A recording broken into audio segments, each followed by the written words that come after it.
66 million years ago, it was just another day on Earth, until it wasn't. A 10-kilometer-wide asteroid slammed into the planet, traveling faster than a bullet. The energy released? Equivalent to 1 billion nuclear bombs detonating at once. Shockwaves tore through the atmosphere, flattening forests for thousands of miles. Towering tsunamis swallowed coastlines. Wildfires turned entire continents into blazing infernos. And then silence. A thick cloud of dust and ash engulfed the sky, blocking out the sun. Temperatures plummeted. Plants withered. The food chain collapsed like a house of cards. By the time the dust settled, 3/4 of all life on Earth was gone, including the dinosaurs, the undisputed rulers of the planet for over 160 million years. But not all reptiles vanished. Crocodiles, turtles, lizards, they survived. And if reptiles had ruled the Earth for so long, why didn't they reclaim it?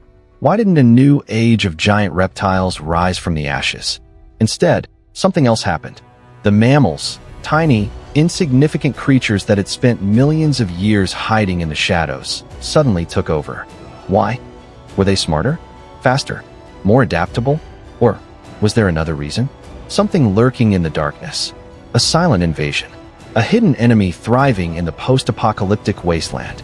A fungal apocalypse. And how it shaped our world. The asteroid impact was just the beginning. What followed was something far worse. A slow, suffocating death for anything that remained. For weeks, the Earth burned. Wildfires raged across continents, turning forests into endless infernos. Smoke and ash filled the sky, choking the atmosphere. The sun, once a life-giving force, became nothing more than a dim glow behind a wall of dust. Temperatures plummeted. Daylight faded into an endless twilight. Photosynthesis came to a screeching halt. Without sunlight, plants withered and died. The great herds of herbivores, Triceratops, Hadrosaurs, Ankylosaurs, collapsed one by one, their bodies left to rot in an empty, silent world. And with no prey left to hunt, the great predators, the Tyrannosaurs, the Dromaeosaurs, soon followed. It was a planet of famine and darkness. The once great dinosaurs, rulers of Earth for 160 million years, were gone. Their reign ended in an instant. But not everything died. Some creatures made it through. Deep in the swamps, crocodiles lay perfectly still beneath the water, barely moving, conserving energy. In burrows, turtles hibernated, waiting for the darkness to pass. Lizards scurried under rocks, hidden from the devastation. They had survived, and by all logic, they should have thrived in the aftermath, because reptiles are built for survival. Unlike mammals, they don't need much food. They don't waste energy keeping their bodies warm. They can go weeks, sometimes months, without eating. When it comes to reproduction, they have the upper hand. They lay dozens, sometimes hundreds, of eggs at a time. Their hatchlings require no parental care. In a world left in ruins, reptiles should have been the first to recover. They should have reclaimed the planet. But that's not what happened. Instead, something else took over.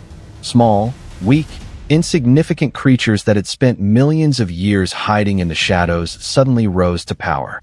Mammals. Somehow, against all odds, they became the dominant force on Earth. Something tipped the scales. Something unseen.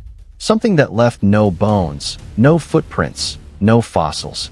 Only a faint, microscopic trace buried deep in the layers of time. A force that invaded the post-apocalyptic wasteland. A world overrun by fungi. The asteroid impact had left Earth in ruins. A frozen wasteland. A planet of corpses and decay. But for one kingdom of life, this was paradise. Because while animals starved and plants withered, something else was rising from the shadows. Fungi. Unlike plants, fungi don't need sunlight. They don't rely on photosynthesis. They feed on death. And now, the world was one massive, rotting buffet. A strange pattern appears in the fossil record, right at the KPG boundary, where life was collapsing. There's a sudden explosion of fungal spores. Not just a minor increase. A global surge. A fungal takeover. For the first time in Earth's history, mushrooms ruled the planet. But for the reptiles that survived the impact, this was a nightmare. Because fungi weren't just feasting on dead dinosaurs. They were attacking the living. Cold-blooded creatures, reptiles, amphibians are notoriously vulnerable to fungal infections. Even today, Amphibians are being wiped out en masse by fungal plagues. Their immune systems? Useless. Their cold bodies? A perfect breeding ground for fungal parasites. And now? The post-apocalyptic Earth was thick with spores. Every breath, every step, every exposed wound, an invitation for infection. This wasn't just survival of the fittest. This was survival of the warmest. Because mammals, small, insignificant, overlooked, had something reptiles didn't. Internal fire. Their warm bodies? Too hot for fungi to handle. Their immune systems? Better at fighting off infection. Their mobility? Allowed them to forage, to move, to escape. So while reptiles choked, weakened, and died off one by one, mammals endured. This wasn't just luck. This was war. And by the time the world began to recover, the outcome had already been decided. The reptiles? Gone. The mammals? Ready to rule. The age of reptiles didn't just end. It was erased. And it wasn't the asteroid that finished the job. It was the rise of the fungal empire.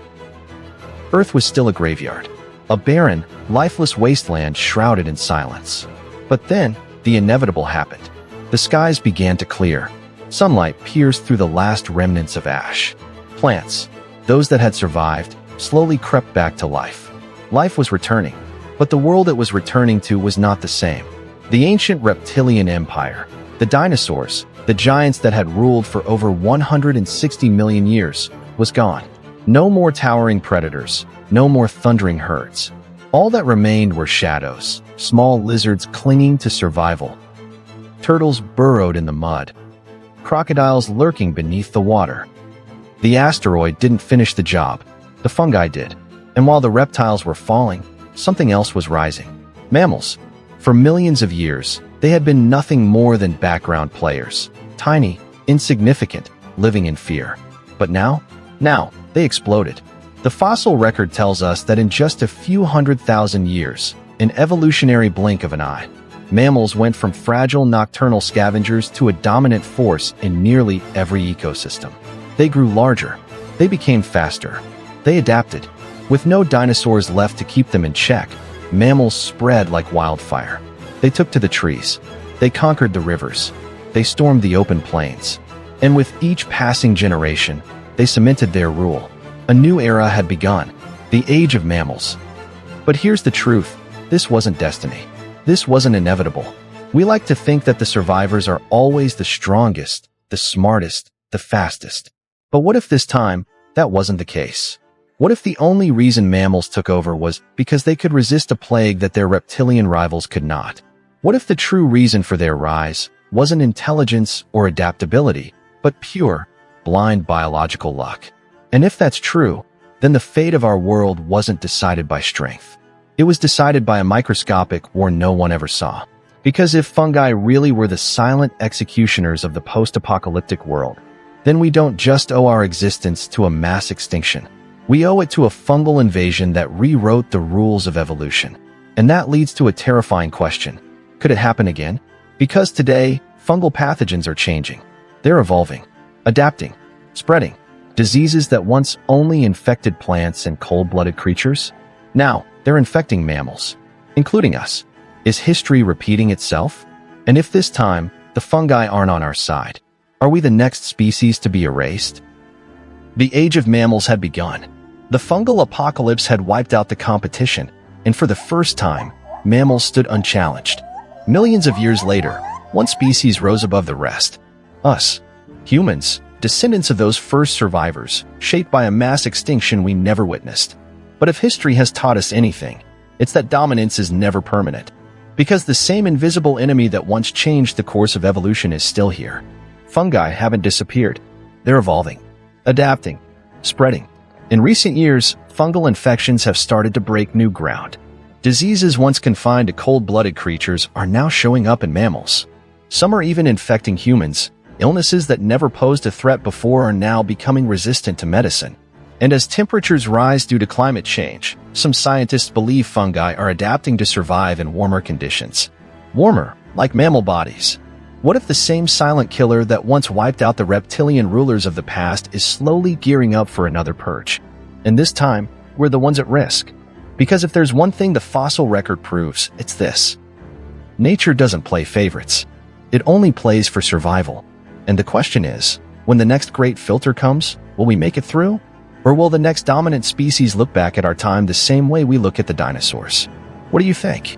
Could history repeat itself? Leave your thoughts in the comments. And if you want more deep dives into prehistoric mysteries, don't forget to subscribe.